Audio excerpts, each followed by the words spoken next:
Hey, it's me, Vicky Marie. Good morning, good afternoon, or good evening, wherever you are in this crazy world that we're living in. Now, I just want to give a bit of a trigger warning for this video because it's I know all the cases that we cover, any crime case, especially murder cases, are tragic or upsetting or all those things. But I think this one, the dog's whining, the dog's agreeing with me. This one is especially upsetting because a couple of years ago, this very beautiful woman, Anna Walshe, did not know that Christmas that she was just about to have with her three sons, she has three children, three boys, was going to be her last one, because on probably, I think it was New Year's Eve when the actual deed happened, Anna was likely murdered by her current husband, her husband at the time, Brian Walshe. This is him when he was being arrested. This is a piece of shit, this man is, because when he was being arrested, he was smiling. He likes to have a little smile. He's a total psychopath, narcissist. My question would always be, I don't know what Anna ever saw in him. I think apparently at some point in time they were completely in love. She said to her friends it was love at first sight. When they met, everyone thought Brian was great. Her mum liked him. Her friends liked him. He's a total sort of evil hiding in plain sight, Brian Walshe. Anyway, so this was in 2023, and then Anna was never seen again, and still hasn't been seen, dead or alive, because unfortunately Anna's remains have never been recovered. Now, currently, the trial is going on. This is what we're going to talk about. I haven't covered this case. I'm not sure why, really. Perhaps just haven't got around to it. I've known about this case ever since it happened, and I wanted to talk about it. So the trial is going on at the moment. It is closing arguments happening at the moment. The prosecution rested, the defense rested, despite rumours that Brian was going to actually speak in his own defence. He didn't. And we're just waiting now, as I say, the closing arguments taking place, and then the jury will be out, and that will be the verdict. And this is a televised trial. So we have got some footage that we can look at. There's also a lot of CCTV evidence. So there's no smoking gun against Brian Walshe. He's been tried for Anna's murder in the absence of a body. It's thought that he disposed of the body, poor Anna, in various garbage dumps. At his mother's apartment building, there's CCTV of him carrying very heavy bags out to various rubbish dumps where this rubbish was taken away and incinerated. And it's thought that, very sadly, that is where Anna probably ended up, in pieces. I mean, what sort of person can do that? This is the mother of his three children. Anyway, I'll tell you the sort of person that can do it. The sort of person that can do it is Brian Walshe. And still smiling, when he's arrested. Yeah, hilarious. Nothing to worry about. He reminds me so much of David Knežević, Anna Knežević's husband. She was called Anna as well. I must do a video and compare these two cases, because her husband, he was a piece of shit as well, wasn't he? And he thought he was cleverer than the police. So Brian Walshe is one of those people, he thinks he's really clever. And then when you look at, he's probably the most stupid killer ever. Because although there is no body, there is so much evidence against him. Lots of little bits of evidence, his Google searches, the fact that he went shopping for a murder cover-up kit, basically, with his son, with one of his sons, took one of her sons shopping with him and went off and bought all the stuff he needed to clear up after a murder. Just so blatantly obvious. We're going to see that CCTV footage. So that was a bit like David Konobovich, as I call him, or Knezovich. He did that, didn't he? Thought he was clever. Nobody'd know that he went to... Anna Knezovich was a woman who escaped from her marriage with David, went to live in Spain, came to live in Spain for a new life. She was Colombian born, but was American national. Came to Spain for a new life to get away from David, because he was the one that was having affairs in that particular case.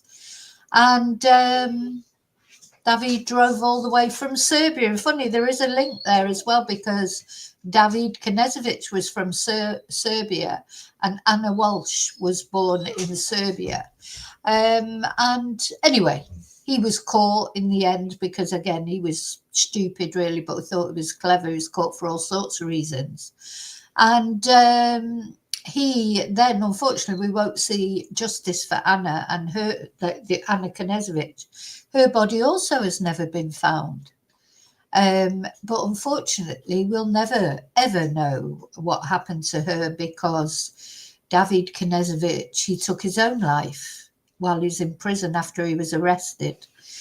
He was another joker, laughing, joking in trial, etc. Not in trial, but in court hearings. And his solicitor, when she was asked why is he laughing and joking, said, "Oh, he's a funny guy."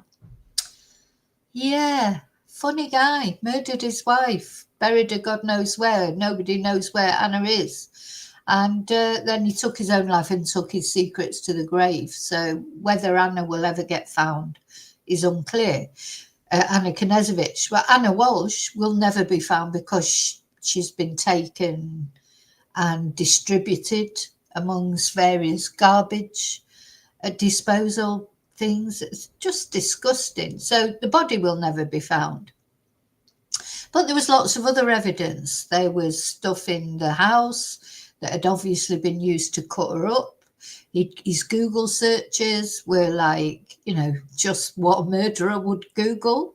I mean, it's one of those, like, if it wasn't so deadly serious, because it actually involves the murder of a mother of three, a young, vibrant woman, it would be hilarious, because it's just unbelievable that anybody could do this. So, yeah. Now, once this was them, once this was David, Anna and Brian, love at first sight, she described it as, to her friends.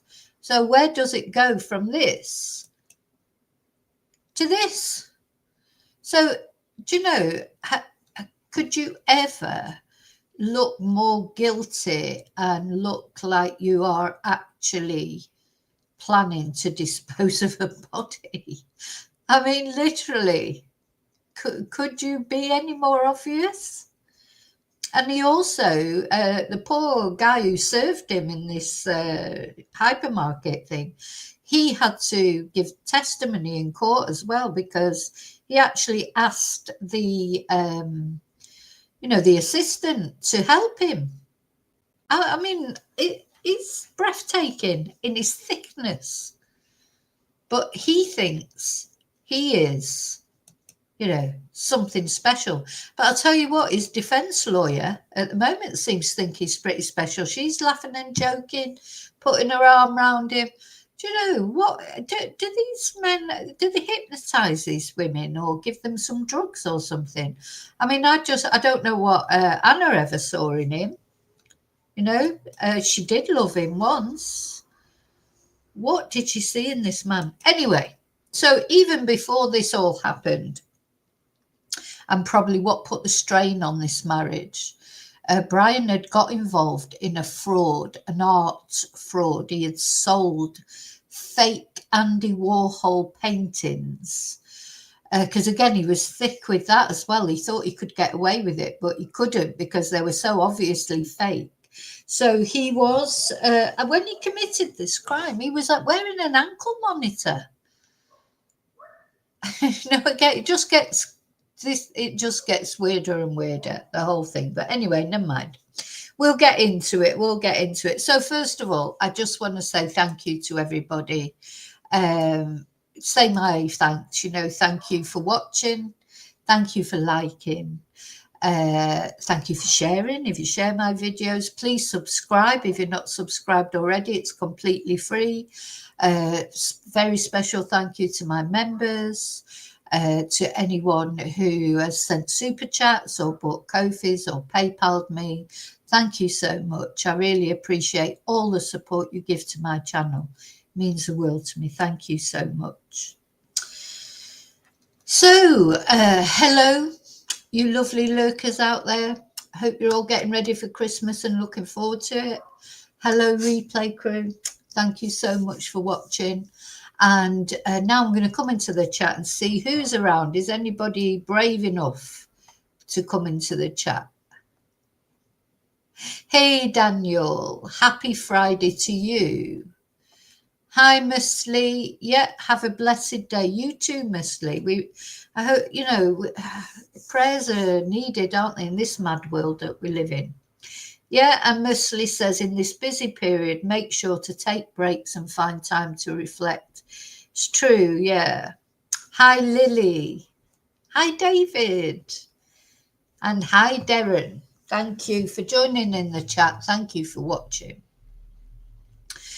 So now it may be that you don't know much about this case. So as I say, it was 2 years ago.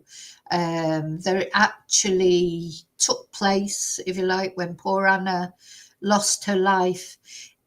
It seems like now that what I'm going to do is I'm going to play a little sort of short, not a documentary, just a Fox News sort of, I think it's Fox News item that just give you the background, because you'll need the background to this case. Let's see. So it was January the 1st. She was reported missing on January the 4th, 2023.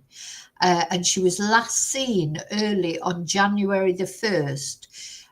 She had dinner with Brian and a friend of his on New Year's Eve. So that's the last time anyone aside from Brian saw her. And Anna herself, she was born in Serbia, in Belgrade in 1983. And she was a real... by the time, it came to her demise, she was the breadwinner in the family. She had a brilliant job. She was earning lots of money. She was a real go-getter. She was fit. She loved exercise. And, everybody has said what a fantastic mother this woman was. An absolutely brilliant mother to her 3 children. During the end of their relationship, she had strayed. So this fraud that Brian perpetrated with these fake Andy Warhol paintings that he tried to sell to somebody, it put a big strain on their relationship because of the legal implications of it. And there were things like she couldn't get insurance because of Brian's criminal history on her, I think it was on her house or something, so because she was his wife, his actions had repercussions on her.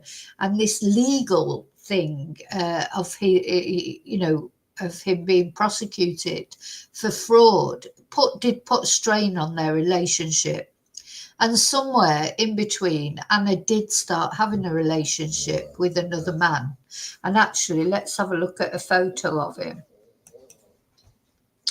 So this man has given evidence in the trial, and they were in a relationship. So Anna was in an adulterous relationship.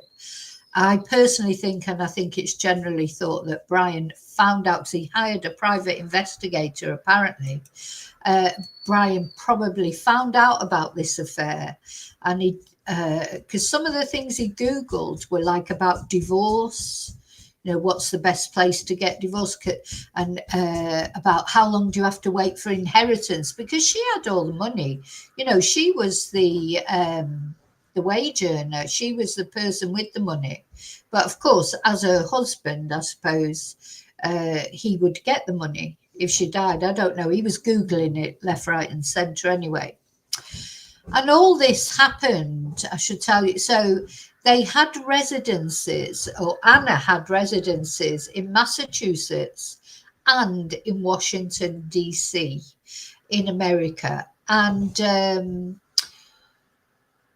you know, she would sort of go in between the two residences. So anyway, she did well in education in Serbia, you know, when she was young. She worked her way up in her career. She was a strong, positive woman, and then she fell in love, unfortunately, and I'll never understand it, because not only, you know, it's not an oil painting, but it doesn't matter what someone looks like, but it's not a nice person either. So I suppose if he's a true psychopath, he can put on this nice exterior, and he must have tried really hard with Anna, because she actually described, as I say, to her friends, that it was love at first sight when they met. So anyway, let's have a look at the background. So this is, as I say, a little short sort of spotlight on the case that was done 2 years ago when Anna first disappeared. So let's have a look. What have I done with it?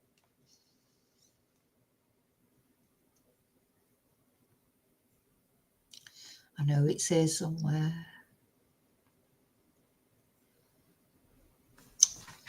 Gosh, I don't know where things disappeared to, but anyway, I'll find it again.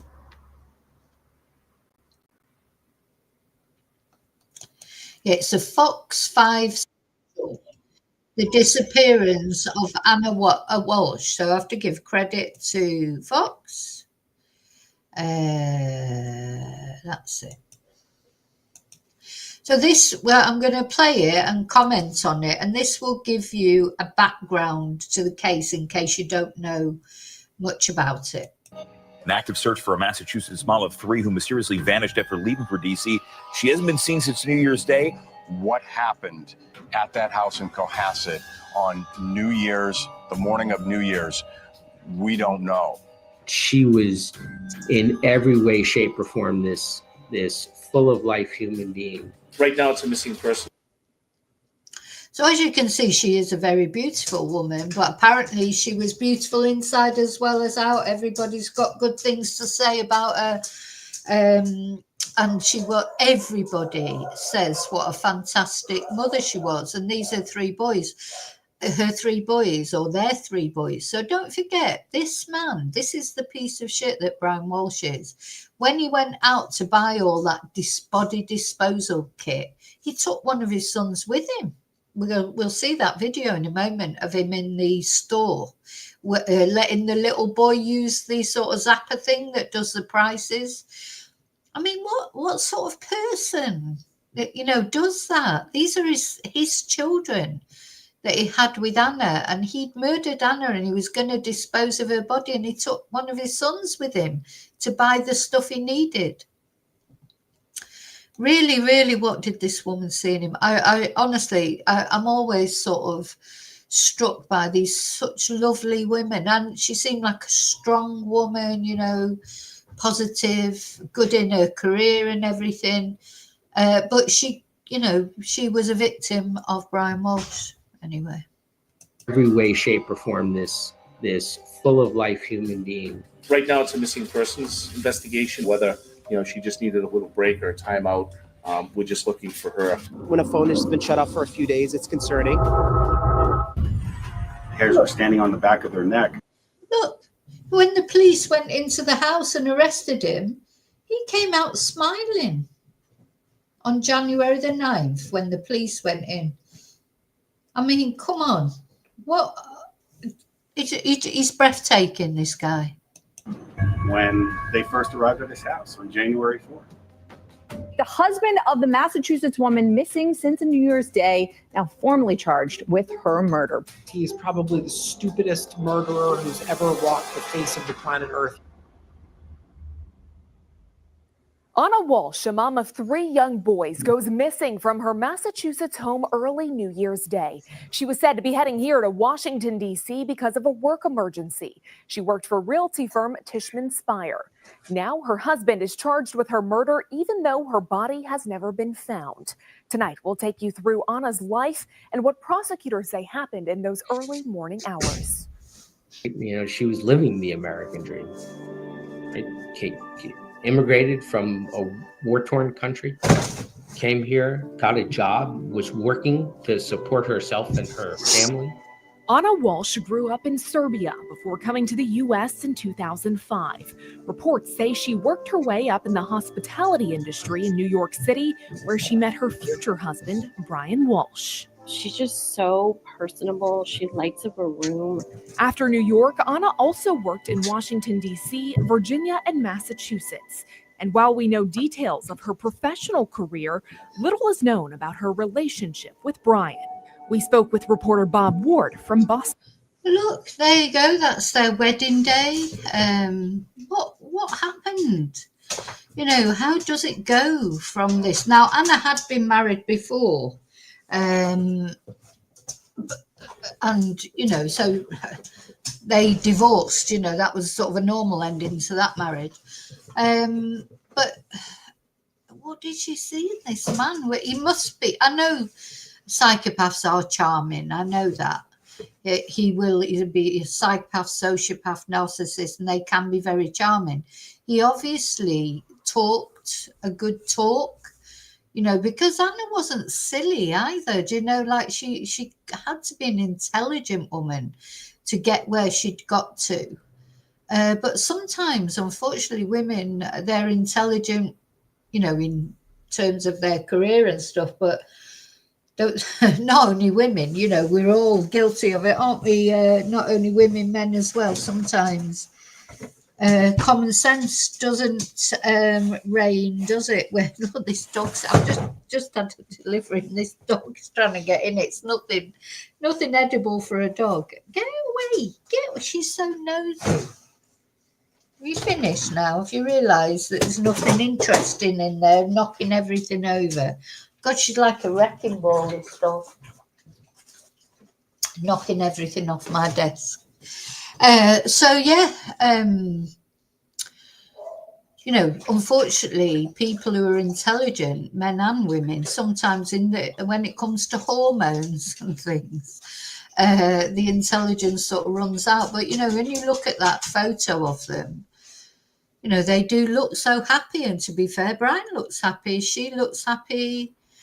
It all seemed to go, I think when Anna started, it started unraveling for Anna was this Andy Warhol fraud thing, but we'll see that in a minute. In 25.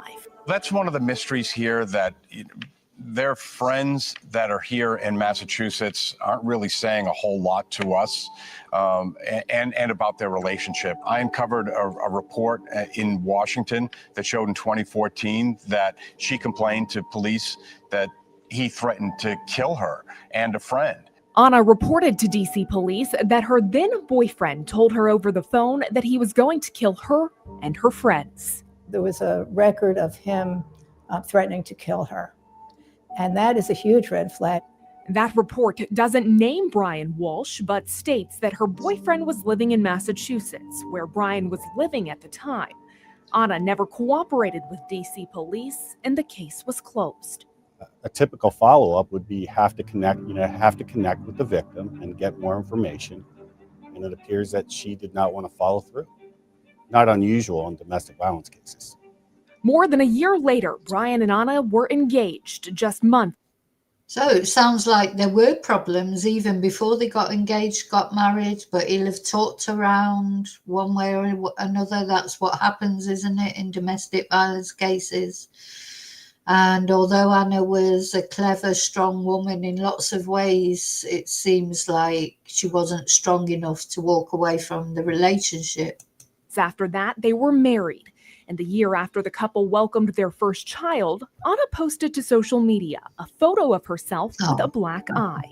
In the post, Anna said she had a mild concussion. Oh, yeah, there's a photo that she posted with a black eye. Gosh. Was that Brian? A bruised hip and a cut. She appeared to brush it off to friends in the comments, blaming a fall at work. The picture. A fall at work. It's odd though that, then, I mean, it could be that she did fall. People do fall. The problem is with domestic violence, that's a common thing that people say, like they walked into a door or they fell, etc. I wonder what really happened there. I mean, she looks sad there, doesn't she? In her eyes, she looks sad. Bless her. But, again, he will have talked around, and by then they had children. Makes it even more difficult. Has never been linked back to any sort of domestic violence, and the couple would go on to have 2 more children. I mean, her kids were her whole world. Whenever she's with them, it's all about them. Yeah. Despite living in Cohasset, Massachusetts. Now, those children, just want to talk about them a little bit, because, of course, if their dad is found guilty, which I think it'd be a travesty of justice if he's not found guilty when we look at all the evidence against him. But unfortunately, not only they've lost their mum, they've lost their dad as well. And then Anna's mum has said she doesn't want custody of the children because she is over 70. She lives in Serbia. She doesn't speak English.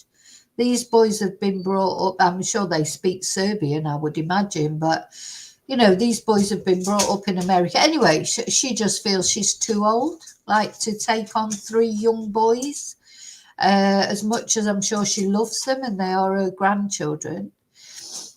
And you can't blame her, really, can you? She'd probably prefer that they went to a family. So I'm not quite sure where the boys are at the moment, because I don't imagine that Brian's mum would be allowed to have them. I bloody hope not, because anyway, there is some controversy about how much she knew as well. I'm not saying she did know anything, but he was round to his mum's. He's very close with his mum. So when you look at this house here, look, the secrets that these sort of, that houses hold, it's sad, isn't it? I just want to say that if there's anybody out there who's watching this, maybe who is going through something similar to domestic violence, or knows somebody that is, I know it's easy to say, but you have to try and get out, because, this happened at New Year. Christmas and New Year are very dangerous times, aren't they? Because significant dates, more crimes seem to happen, but all seem to have come to a head in this household on New Year's Day. Massachusetts, Anna began working in D.C. at Tishman Speyer last year. And I knew they were struggling because she's been far away for so long. I knew she, they had many fights about when are we finally gonna come to DC? When am I gonna be with my kids? That was her priority. It was employees at Tishman Speyer that first reported Anna missing on January 4th. My friend Jem called me and said Anna's missing, and the first reaction is what are you talking about? Yeah, Anna's missing.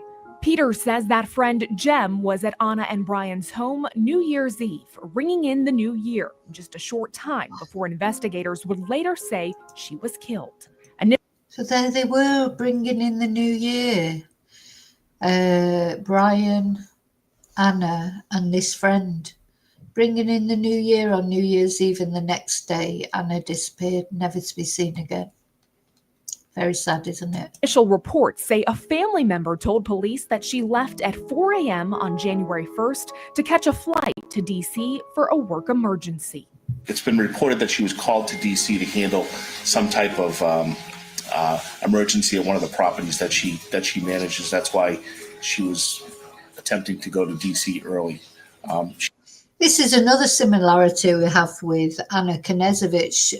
Her and her husband, David, they had a business, didn't they, like real estate, rented out properties and things, and they did really well in their business. And when she wanted a divorce, she wanted 50% of the business, and David wouldn't. He wanted her to have 20% or something. So that murder of Anna Knezovich was all about money too, and they had this similar. I find it these two cases are also very similar. I think lots of similarities, and this is what Brian told everybody, that she'd had a work emergency. That's what he said.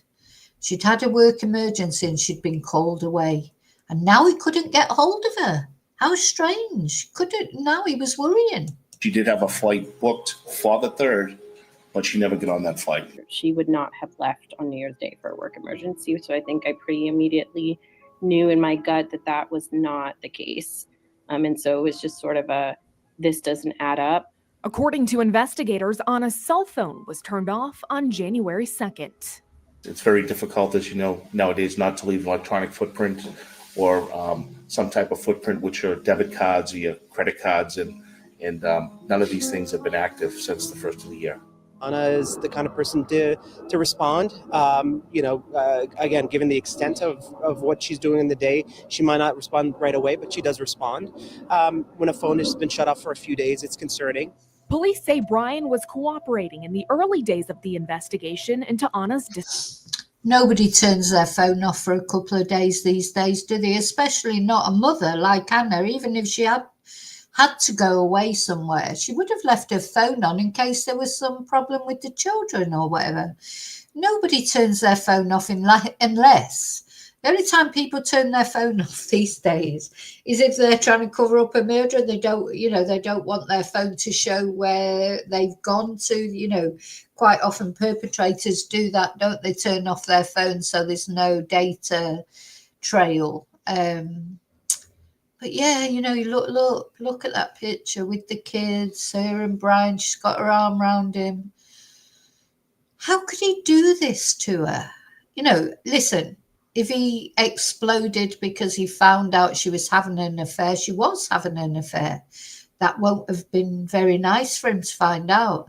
And if he's exploded and he's lost his temper, but it's what he did afterwards, isn't it? To take this woman that he's been married to, he's got 3 children with, the mother of his children that he's been with for years, and cut her.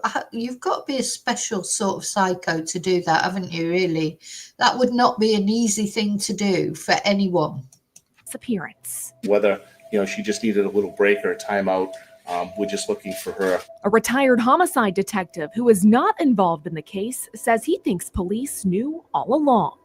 It's my belief that the police were on to him from the get-go. They made some startling observations of the car before they even knocked on the door. Brian first told investigators he hadn't seen his wife since New Year's Day. And in that time since, he had only left his home to get ice cream with his son. Yeah. But as police continued to investigate, they obtained a search warrant for the family home, which led to Brian in handcuffs. Brian Walshe is sloppy. What's he smiling about? Well, you notice how the smile fades off his face? That is more the real Brian, isn't it? But look, he comes out smiling. Family home, which led to Brian in handcuffs. It's Brian all Walshe is sloppy. Funny. He's making. See how that smile sort of wipes off his errors at every turn. Brian was convicted of federal wire fraud charges in an unrelated case for selling fake Andy Warhol paintings and was awaiting. Yeah, this is probably the crux of the whole problems that start, because at one time they were happy. They were happy. She told all her friends she was happy. It was love at first sight. It was this, that, and the other. So I think we have to assume that at one time they were very happy, but it seemed like when this happened. So this really is just a harbinger of the real Brian, isn't it? When he's capable of committing a fraud like this for money. Money is so important to him. So he sold these fake paintings, and not very good fakes either. Sentencing. As part of his probation, he was wearing an ankle monitor. His story did not match up with that electronic evidence, his electronic footprint. And at that point, there has to be red flag. I'm sure. Do you think that may have... So imagine being so thick that you're telling the police that the only time you left the house after Anna left was to go out and get ice cream with your son, which actually we find out later he went off to buy all this murder cleanup kit. But he's wearing an ankle monitor, so, you know, there's evidence of where he went. That's how thick this man is. How thick do you have to be? I mean, you don't have to be Einstein. You don't have to be a genius to know that if you're wearing an ankle monitor, the police can trace where you're going. So there's no point in lying and saying you went to buy ice cream when the ankle monitor is saying that actually you went to the local hardware store and bought a load of stuff that's good to clean up after a murder. I mean, he really is a thicko, this guy. Played into effect when it came to the arrest for him misleading the investigation? Absolutely. Brian was charged with misleading police after investigators searched the home. For the first time since Anna's disappearance, the world saw Brian at his arraignment. The images showed him actually smiling or smirking. Yeah. And unbelievable. That rubbed a lot of people the wrong way. Yeah. And he walked in with an air of arrogance. He's an arrogant. Kind of looking around the courtroom, kind of looking like he owned the place. And I don't know, maybe thinking he could talk his way out of it. You know, this is a serious situation, and he looked just casual.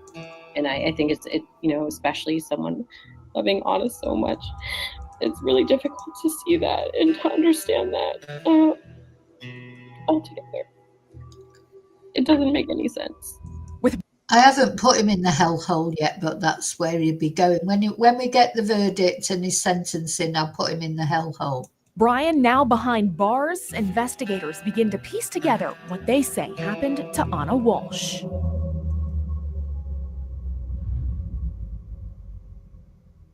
Still ahead on this Fox 5 special, the evidence collected by investigators inside that home and the haunting details revealed inside the courtroom.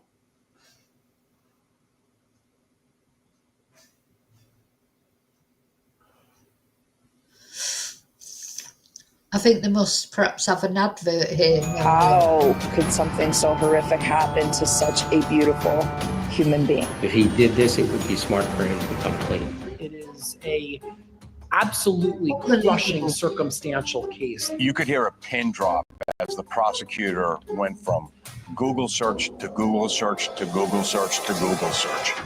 So yeah, as I said, there's no smoking gun in this. There's no body. But look at his Google searches. So all the evidence against Brian was circumstantial, a bit like in the Erin Patterson case. But you know, when you get all these Google searches, let's have a look at it. Case. You could hear a pin drop as the prosecutor went from Google search to Google. Right. So can you be charged with a murder without a body? This was his Google search. I mean, Google search to Google search to Google search. How long before a body starts to smell? Is a hacksaw the best tool to dismember a body? What was that other one there? Hang on, just missed Absolutely one out there. Crushing circumstantial case. You could hear a pin drop as the prosecutor went from Google search to Google search to Google. Yeah, dismemberment and the best ways to dispose of a body. He's doing these Google searches. You know, and then he's wondering why he's been arrested. Search to Google search. Welcome back. Brian Walshe now behind bars for misleading police in the investigation into his wife's disappearance. Anna still has not been found a week after she went missing.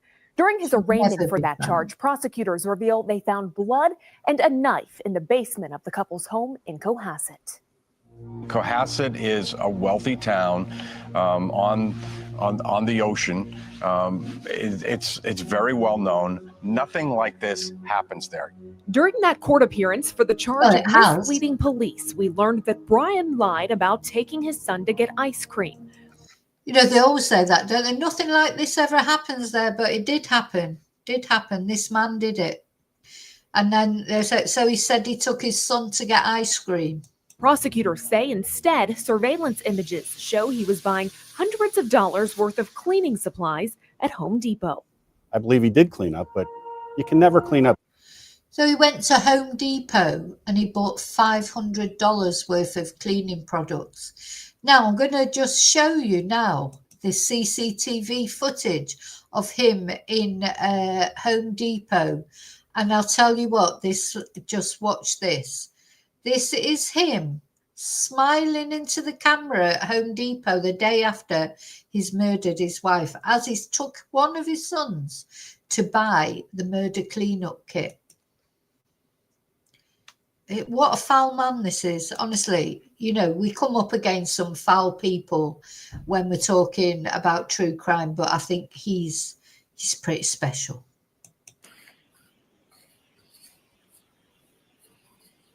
Oh, just check himself out. Oh yeah, a little smile. Oh, you look beautiful. Yeah, oh, gorgeous. He should have gone to Specsavers, shouldn't he? So he's got his son there. He's given his son the Zappa thing to. I mean, I'm speechless. Oh God. Oh, so handsome. Oh yeah. Oh my God. Oh, what did Anna ever see in him? Honestly, just what did she see in him? This narcissistic, horrible, horrible person. Oh.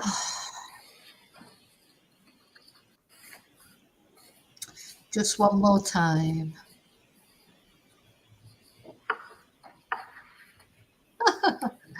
Oh, look at the smile. Oh, yeah. Well, I've got news for you, mate. You are nothing special to look at. What he really, look, listen, I'm not criticising anyone's appearance. What I'm criticising is him thinking he is God's gift to women. You can tell by this video, he thinks he's so special, doesn't he?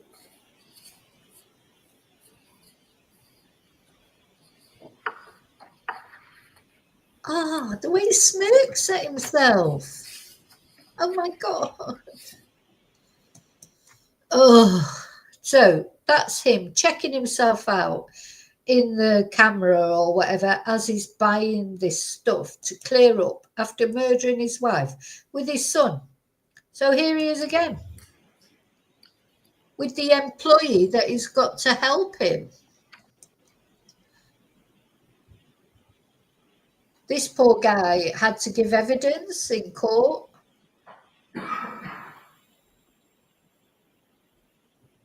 So this is all the stuff he's bought, all these buckets, all this cleaning stuff, $500 worth of cleaning stuff he bought. Oh, but he's got his mask on. Look, like, oh yeah, take precautions. Honest to God, I don't know why he's got a mask on. Because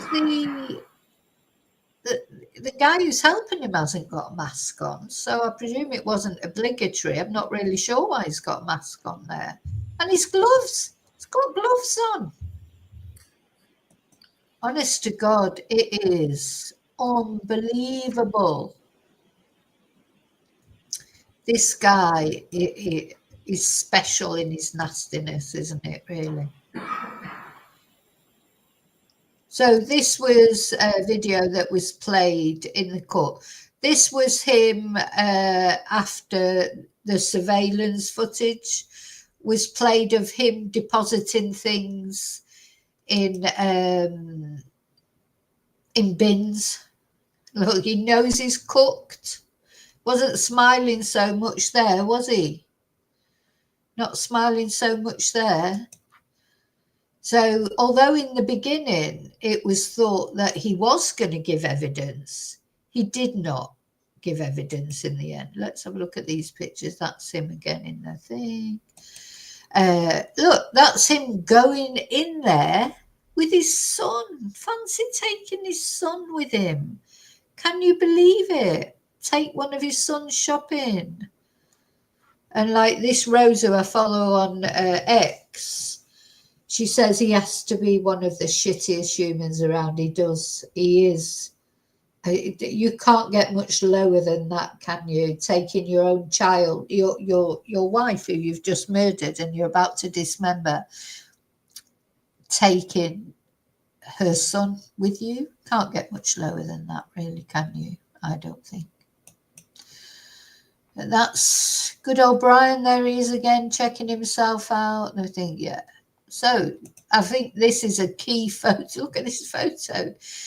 Shouldn't there be some sort of, I mean, surely if you're working in Home Depot or one of these places and someone comes along and buys all this, shouldn't there be some sort of, shouldn't you have to notify the police or something? Because if you ever saw anybody who was obviously, buying a clean-up stuff, the police should be notified, just in case. I mean, thing is, if you went in Home Depot and you bought all that stuff because you were doing a clean-up of a property or whatever, and the police contacted you, you wouldn't be bothered, would you? Be like, oh no, come in and see what I'm cleaning up. It's only if you had something to hide that you wouldn't want the police getting in touch with you. So I don't know, you feel like there needs to be some sort of prompt for these Home Depot people that look, he couldn't get any more stuff in that bloody bucket, could he? In that, not bucket, trolley. Like this person says, there needs to be some kind of secret signal that gets sent to the local police when certain items are bought together. Anyway, I don't know. Let's go back to the, where is it? Let's go back to what we were watching, the Fox special. I just wanted to, I'm just speechless at him checking out his appearance and everything. Good enough. It is almost impossible to clean something well enough that forensic evidence would be actually taken care of. On the day of his arraignment, police were searching a dumpster in nearby Peabody, near Brian's mother's home. Investigators recovered 10 trash bags. Inside the trash bags, many of these items contained stains consistent with blood. Among the things they found were blood-soaked towels and rags, a hacksaw, Anna's COVID card, and a necklace and pair of boots similar to the ones Anna was last seen wearing. A week later, and nearly 2 weeks after Anna's disappearance, Brian was charged with killing her. I know what you mean, David. They are, of course, they're all legitimate items. But you know what? Sure, I wonder if you worked in Home Depot, though, and someone came up with all that. Well, if you knew about, some people don't follow true crime, so they wouldn't have a clue.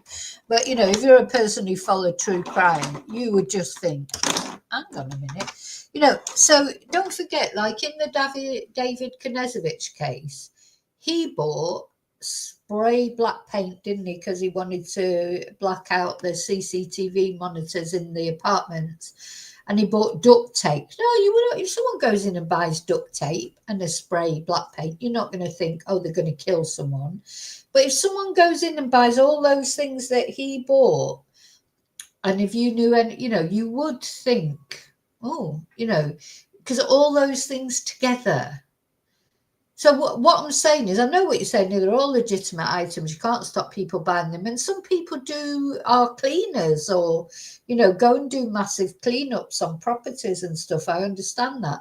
But what I'm trying to say is, like, say you were doing a big cleanup and you went in a home base or somewhere in the UK and bought all those items, that great big trolley of items, the gloves, the disinfectant, the saw or whatever he bought in there, and those buckets and bleach and all of it.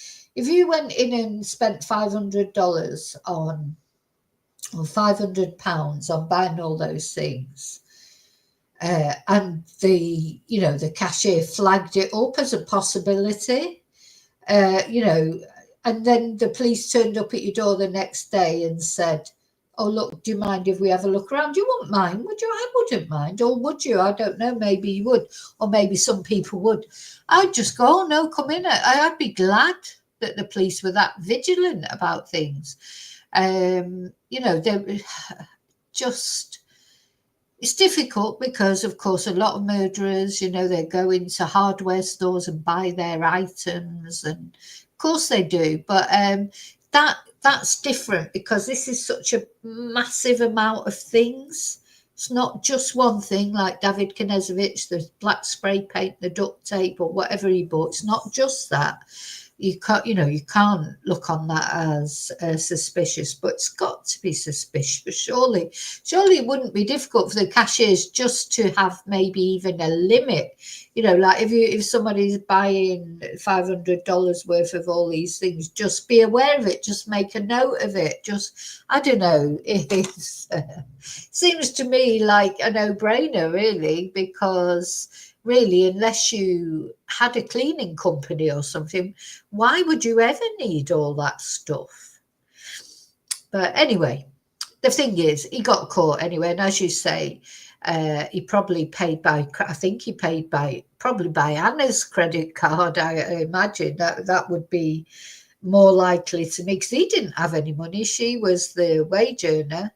So he probably, to add insult to injury, he's probably paid with her card. But this all goes to show what thicko he is, doesn't it? Walshe dismembered Anna Walshe and discarded her body. A much different reaction from Brian at this arraignment. He was very quiet. It was very serious what was being revealed in that courtroom. As prosecutors laid out their... Yeah, he wasn't smiling so much there, was he? Because did he really think, you know, did he really think? He's wearing an ankle monitor, for fuck's sake. Did he really think that him saying he popped out for ice cream with his son would be believed, that they would not find that CCTV? I mean, he really is thick, isn't he? Anybody would know that. Surely anybody would. You know, he's supposed to have done his homework. He really seemed to think he could outwit the police. Their case evidence shows a slew of disturbing searches made on his son's iPad just hours after Anna was last seen alive. 5 a.m. on January 1st, he searched how long before a body starts to smell. Yeah. At 4:58 a.m., how to stop a body from decomposing. At 5:20 a.m., he searched how to embalm a body. At 5:47 a.m., 10 ways to dispose of a dead body. If you see him shake his head there, you know, is he shaking his head like, I can't believe I was that stupid? Is he going to say, because this apparently was on his son's iPad, I think, and is he going to say that his son, a little boy, was Googling all these things? Did he think he wouldn't get caught out because he did it on his son's iPad? So did he think he was so clever it would never get found? They would look at his computer.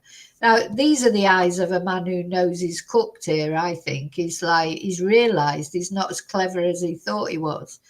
So, yeah, all these Google searches, 10 ways to dispose of a dead body if you really need to. Then we need to. At 6:25 a.m. on the 1st, how long for someone to be missing to inherit? At 6:34 a.m. Look at his face. How long for someone to be missing to inherit? He really thought, didn't he, that he was going to get away with it. He'd been so clever. He was going to get out all Anna's money and just sort of ride off into the sunset with the 3 boys. First, can you throw away body parts? Oh. At 9:29 a.m., what does formaldehyde do? Oh. At 9:34 a.m. on 1st, how long does DNA last? Oh my At 9:59 a.m., can identification be made on partial remains? At 11:34 a.m., dismemberment and the best ways to dispose of a body. Oh my God. Oh my God. Yeah, you thought you were so clever, and look how thick you were. At 11:44, how to clean blood from wooden floor. At 11:56 on the 1st, luminol to detect blood. At 1:08, what happens when we put body parts in ammonia? Oh my God. At 1:21 p.m., is it better to throw crime scene clothes away or wash them. Oh my God. Those were on the January 1st. Prosecutors say Brian didn't stop there. The next day, he's accused of searching things like, is a hacksaw the best tool to dismember a body? And can you identify a body with broken teeth? The day after. You know, this is so upsetting, isn't it? Poor Anna. So we can presume by that time Anna was deceased, and he was just thinking, what's he going to do with her? You know, that beautiful woman, the mother of his children, and he's Googling all this. What a piece of shit he is. He absolutely is. After that, more searches, including what happens to hair on a dead body and what is the rate of decomposition of a body found in a plastic bag compared to on the surface in the woods. He Googled how to dismember a 115-pound body, and his wife was 115 pounds. I have never. So he's Googled how to dismember a 115-pound body, and his wife was 115 pounds. I mean, like you say, David, he might as well have in fact, he might have just as well tattooed on his forehead, I am a piece of shit, or I killed my wife. I mean, yeah, or a T-shirt, I did it on it. I mean, you know, it's breathtaking in his stupidity, isn't it? I mean, most murderers at the end of the day are pretty stupid, aren't they? And that's how they get caught. But he is exceptionally stupid, just like Davido, you know, David Knežević. All the similarities between these cases, the similarities. Just think they're so clever. So don't forget that David Knežević, you know, he was also in contact with that girl in Colombia. The messages that popped up that were supposedly from Anna were obviously had been translated. You know, they weren't normal messages in Spanish, the Spanish messages. And it turned out, you know, David had been in contact with that girl in Colombia, asking her to translate the messages for him. And the girl had told her mother that she'd met this lovely man on the internet. And the mother said, oh, what's his name? And he'd given his real name. So when the mother Googled David Knežević's name, she saw that his wife was missing. And so she contacted the police. You know, they're like, you know, they are so thick. You know, it's almost more insulting, I think, when you see these poor women killed by absolute thickos, like these thickos. It's worse somehow, I don't know, because they just haven't even, you know, they were never going to get away with it. I mean, that murder of Anna Knežević is just such a futile thing. It was all about money. So she's dead. David has killed himself because he was in prison. So nobody's got the money. It was all over the money. None of it was worth it. It was the most pointless crime ever. And this is similar, isn't it? So pointless. Nobody, it's a lose-lose situation. I don't see the point of it, you know? Never seen a defendant do that many Google searches. Never. It was 3 days worth of not just Google searches, but incriminating and damning Google searches. She just kept going, and every search was worse than the one before.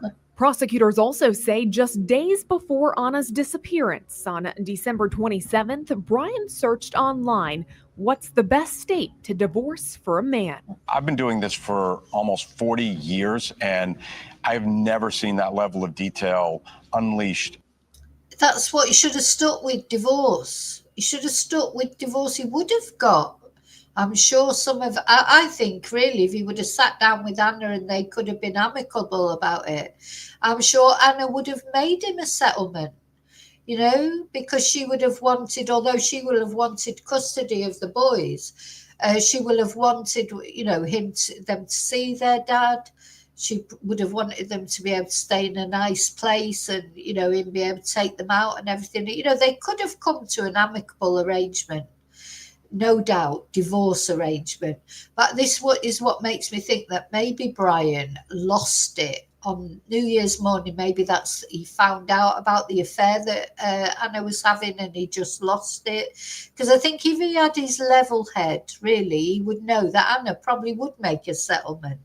Oh, and this is probably a good place to tell you what his defence argument was, because, so he's pled not guilty to murder.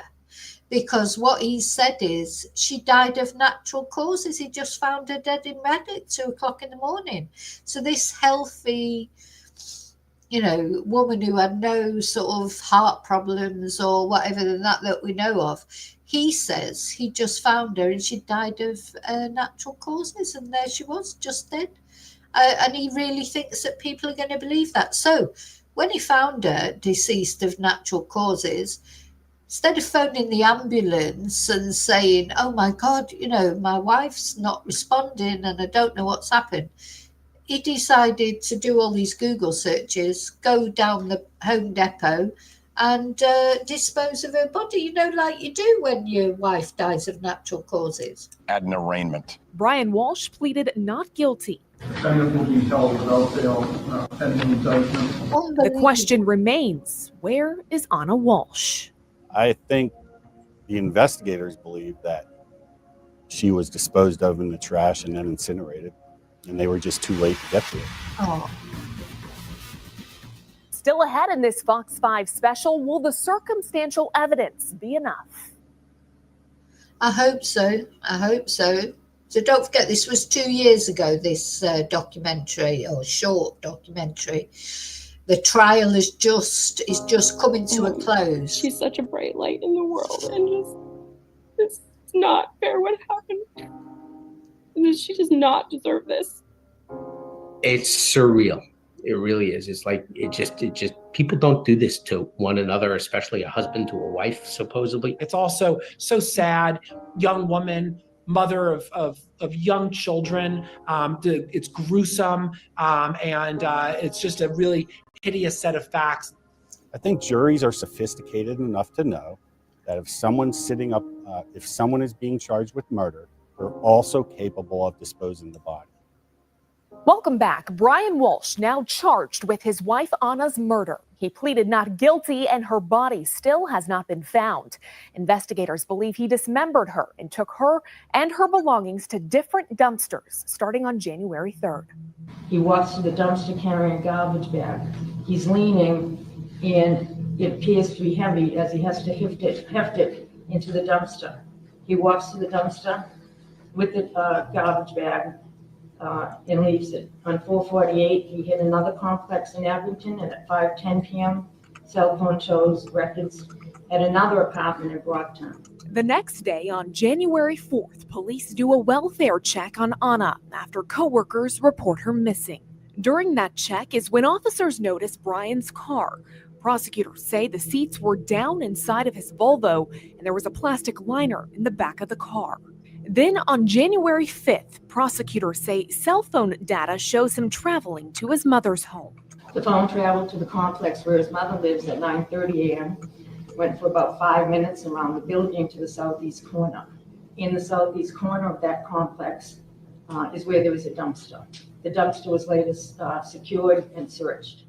While prosecutors were able to secure some of the items Brian allegedly disposed of, it was too late for others. These bags and what was in them were already picked up and taken to a location for shredding and treating cars. I'm just going to show you now the CCTV footage of him walking to these dumpsters. So unfortunately, the CCTV footage was obtained, but after, the bins had been emptied. So I think they did get some DNA and things like that. But the remains of Anna that he placed in all different places, they were too late to recover them. But so let's just have a look at it.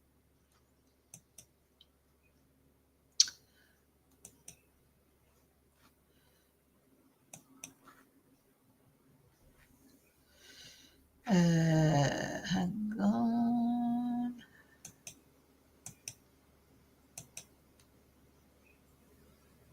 Disposed of his wife's body in a dumpster. They played this video for jurors during Walsh's trial for the alleged murder of his wife, Anna Walsh. So this is the, right when you come to the back, this is actually at the bottom of the hill or of the backside where the two dumpsters are located in that fenced area right there. When was the dumpster picked up? After January 3rd? What day of the week was that? When it was a Tuesday? I'm sorry. Sure, I have a calendar right here on my desk. If January 3rd was a Tuesday, when would the dumpster have been picked Wednesday. up? It gets picked up Mondays, Wednesdays, Thursday. Monday, Wednesdays, and Fridays. Three times a week. Before the trial began, Walsh pleaded guilty to illegal disposal of a body and misleading police. But his lawyers insist he is not admitting to her murder. Yeah, so he's admitting to the disposal of her body, but he says she died of natural causes. I mean, it's just crackers. Anna Walsh disappeared around New Year's Day in 2023. Her employers reported her missing on January 4th. Her body has never been found. Prosecutors presented cell phone location evidence they say shows him at home improvement stores between January 1st and January 5th, 2023, and a large trash compactor on January 5th. Prosecutors also presented evidence of Google search entries from Walsh's and his son's devices. XAW, the best tool for dismembering a body. Google search. The defense lawyers are suggesting prosecutors cherry-pick the evidence, saying it is a fraction of a larger digital history. Brian, is there anything you'd say to your kids? Hey guys, thanks so much for checking out my show. Really appreciate it. Please click to subscribe. Just wrapped up another day of the Brian Walsh trial. He's of course accused of killing his wife, Anna Walsh, here in Massachusetts. Just insane what came out today. More of his searches. He was searching a serial killer who was known to put people in trash bags. Didn't know about that. His porn searches were wild. There were photos of his hands. He actually had cuts on his hands after Anna went missing. And remember, he's accused of dismembering the body. I mean, the list goes on and on. I'm going to get into all the latest that happened in court in this episode of Brian Ensign Investigates. Hey guys, so I'm in the car outside the courthouse. It gets so dark early now. I just got, my hair looks weird. I just got like drenched wet. It's just been this cold rain all day here in the Boston area. And I waited outside. I wanted to see, I knew they were going to bring Brian Walsh out the back of the courthouse. It was like delayed and I was waiting in the rain and I wasn't sure, like I knew I didn't miss him because I had been waiting, but you know, I started to second guess myself, but then they did bring him out and I was able to ask him a couple of questions. They have him shackled. They put him in the back of the van, but he didn't respond to my questions. Take a look.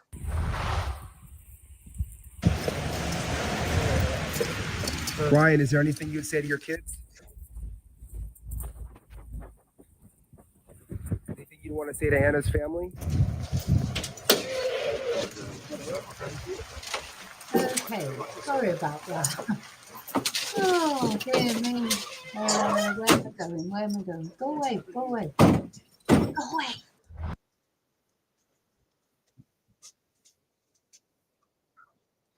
Right, sorry, I've completely lost track now. Sorry about that. It was a delivery. I asked them to. Sorry about that. It was good old Amazon, but they, for some reason, it wasn't sent by Amazon. It was sent by the post office, and they need a signature. Apparently, they can't just leave it. Okay, so let's go back to this. It's always chaos in this house. It's always chaos. Incinerated. He is probably the stupidest murderer who's ever walked the face of the planet Earth. He has made every textbook mistake possible at every single turn. He is not given any thought to how to actually carry out the perfect murder. If there were a case study in how to commit the worst murder possible, he would be the poster boy for that. Without a body, is there still the likelihood of this moving forward, a case like this? I believe so, especially this case, yes. There are challenges, don't get me wrong. it's a hard case for the prosecution because they don't have a body. And while it's not an impediment to getting a conviction for murder without a body, they still haven't recovered a body in the case, and that presents some challenges for the prosecution. Duncan Levin is a former federal prosecutor. He says that even though a case without a body can be difficult, the state in this case has what it needs.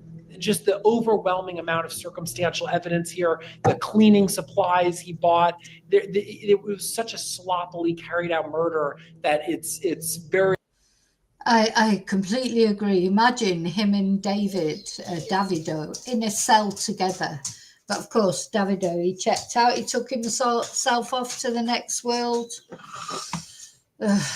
God knows. And he did it without saying where Anna was. You know, so Anna's family have not had the other Anna Knezovich.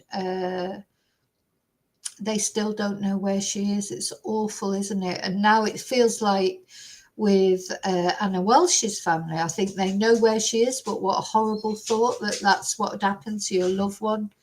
These people, these twonks, they really are like the lowest of the low, aren't they? You know, it's the lowest of the low, what this man has done. Very overwhelming, and that's enough. That's all that the state needs to prove against him. Most criminal cases are made with circumstantial evidence. And it's not unusual for convictions to be had with solely using circumstantial evidence. So that's not I don't believe that's a hurdle as much as people believe it to be, especially with the abundance of circumstantial evidence in this case. That overwhelming circumstantial evidence is what Brian's defense team will need to overcome. The defense is going to seize upon the fact that there's no body. And without that, you can't convict for murder because you don't know that she didn't just run away. The problem for the defense is that there are so many different threads here that all point in the direction of Brian Walshe that it's going to be very difficult for them to individually attack them. If he did this, it would be smart for him to come clean, and somehow, you know, for his kids' sake, fess up to it, right? Because essentially they've lost two parents. No matter what comes from this, they've lost both parents. Well, that's right. You know, his children, but you know what? He doesn't care about his children. So a man who would take his own child with him to buy all that stuff, to knowing what he was buying it for, that he'd already murdered the boy's mother, and he was buying all that, and he took him with him. You know, and he's letting him use the zapper and checking himself out in the mirror and everything. That says all you need to know about this man. You know, if he wants to save his soul and have some chance in the next world, he has to at least own up to what he did. Like, she always described him as her best friend, you know, that they were very close, like love at first sight. That was always what she said. That she trusted him, that, you know, anything he may have done wrong in the past, it was just bad choices. She was a good person. And it's sort of like knowing that now it's jarring, it's gut wrenching, it's uncomfortable, to even think that like someone who's appears so calm and collected could, you know, be capable of something you just don't expect. Lots of times we find abusers to be incredibly charming. I don't think that she ever thought she was in danger. And if she did, I don't know that she would have reached out to somebody. So if she were buying a house in DC and thinking about moving the kids, that is a time where domestic violence might escalate, because that's the time of separation. So I think when this opportunity came up as well, she jumped at it as well to be here and to, you know, move out of the Boston area. The other part of that really was, you know, with Brian's ongoing investigation. I don't know how much I really want to talk about that. With the FBI, was that she was responsible for being the primary breadwinner. And so it was really a matter also of like her taking that on for her family. Domestic violence cuts across every category you can think of: economic, racial, religious, any education level, anything, it cuts across. If anything good can come from this, is to help the next person or persons who might be in this situation, or to have the ability to get help. I think if more people start to realize that she, who, as you described, was successful and seemed good on the outside, can also be affected by domestic violence. And so don't look at yourself as, oh, I'm a strong, smart woman. How could this be happening to me? It happens to people across every economic divide. She was strong. She was confident. She was powerful, and wonderful, and an amazing mother. An amazing mother. So, it's very sad, isn't it? It's making me emotional, that now. Just looking at these three boys, and they've lost their mum and they've lost their dad, you know. So I hope they're in a safe environment now. I hope they've been fostered together, you know, as well. If they've been fostered, I hope they're together and they've not been split up. And, you know, they've got a big shock coming to them when they get older to learn what's happened. Just so very sad, isn't it? So, where we are currently with the trial is closing arguments. Now, I just want to show you, these are the couple of the items that were actually found. So here in this is the Serbian Times.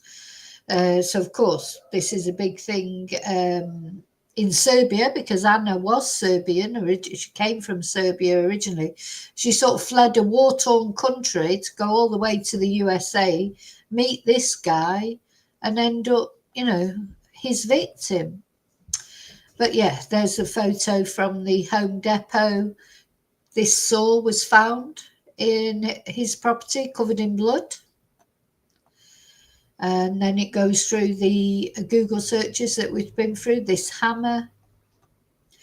You know, anyway, he's not disputing that he cut her up, to be fair. He's not disputing that. He's not disputing that he cut her up and that he tried to dispose of her.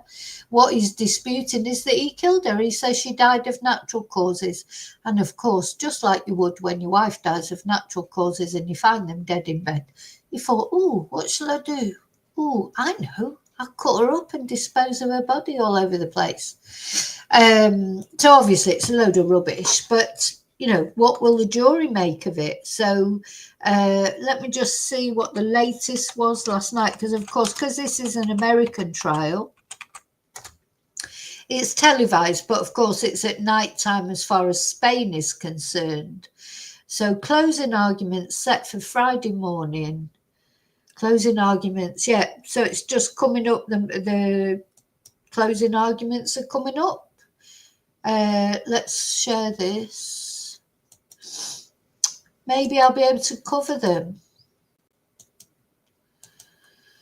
Closing arguments set for Friday morning. So Friday morning is later on today as far as Spanish time is concerned. There he is in court. Oh, that's his mum. Oh. Brian Walsh's mother, Diane Walsh, watches as her son is escorted into the courtroom. I wonder what the hell she makes of it all. So defence attorney Larry Tipton will address the panel first, followed by prosecutor Anne Yass, who will get the final word. And then after the lawyers deliver their closing arguments, Judge Diane Freniere will deliver her instructions to the jury before they are sent to deliberate. Freniere seated 16 jurors for the case, meaning 4 will be selected as alternates and won't deliberate. Okay. Oh, so 4 of... Oh, that was a bit like the... Erin Patterson case, wasn't it? There's so many jurors that have to sit through the whole case, but then only 12 do the actual deliberation.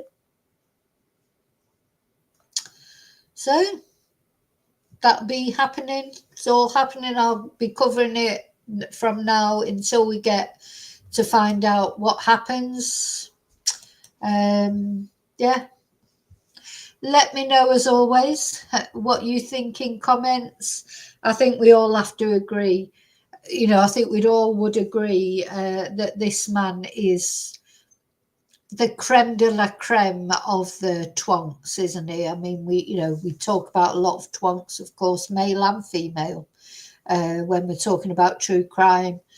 But I think this guy is special, isn't he? He's a bit special in his twonkery.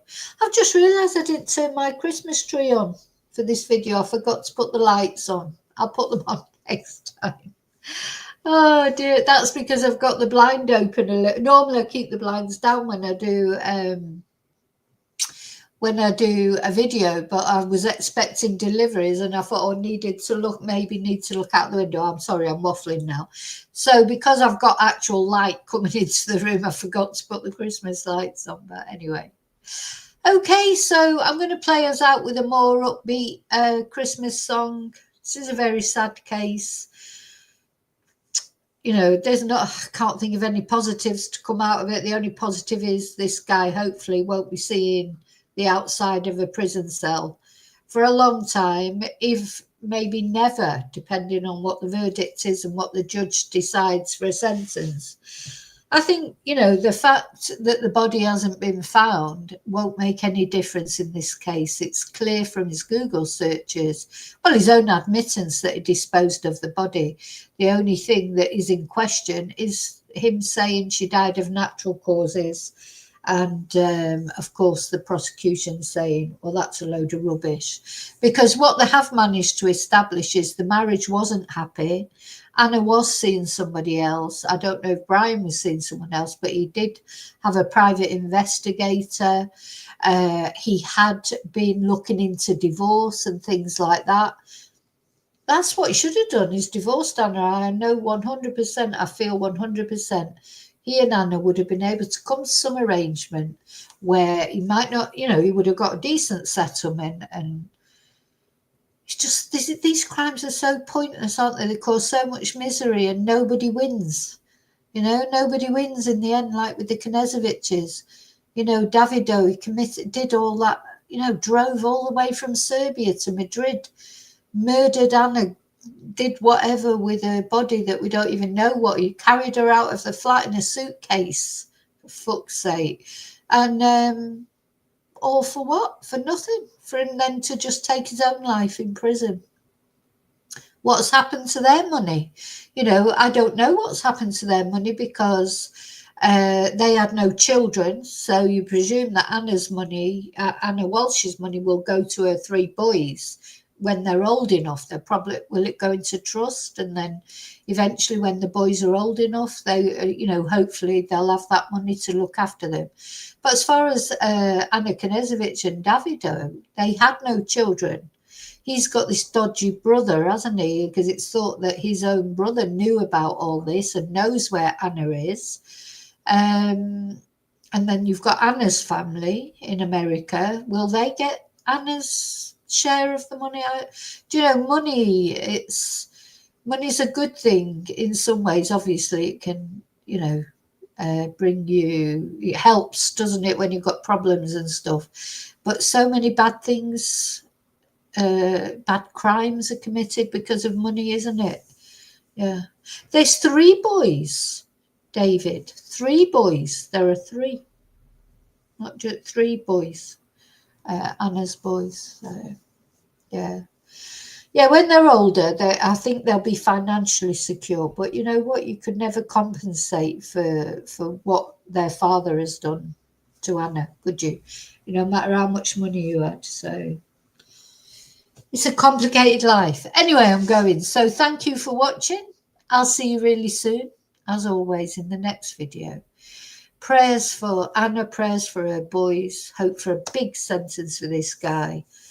You think he might get 60 years, David? I hope so. I hope so. I just don't want. I just hope, you know, it's going to be life without parole. you know, one of those sort of things. He doesn't deserve to see his sons either, what he did, you know, not only what he's done to Anna, but taking that son of his out to buy all the stuff for the cleanup. You know, he's got no shame. So, till I see you again, thank you for watching. May your God go with you. Right, we're going to put on, what am I going to put on? I'm going to put I'm going to put a Christmas video. Yeah, we'll have the love, peace and joy. Let's hope for it. Not everyone will get it, but let's hope for it. We can only pray. Bye.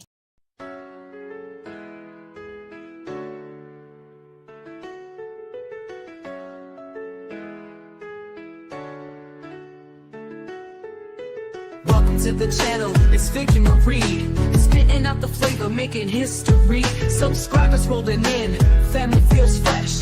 Jump into the vibe, leave the comments, no stress. From street talks to makeup, we cover it all.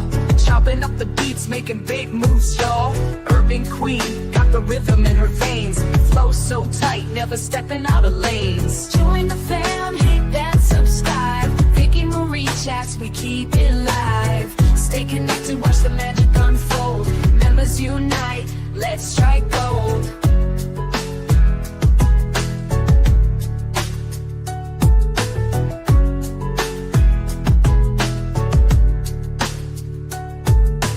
Chats blowing up like we running the game. Hip hop roots, we douse it in flame. Fresh content coming at you every week. Stay for the laugh, the wisdom, the street. Got something for everyone. Sizzle and pop, unfiltered vibes. We never gonna stop. Engage with the crew, let your voice be heard.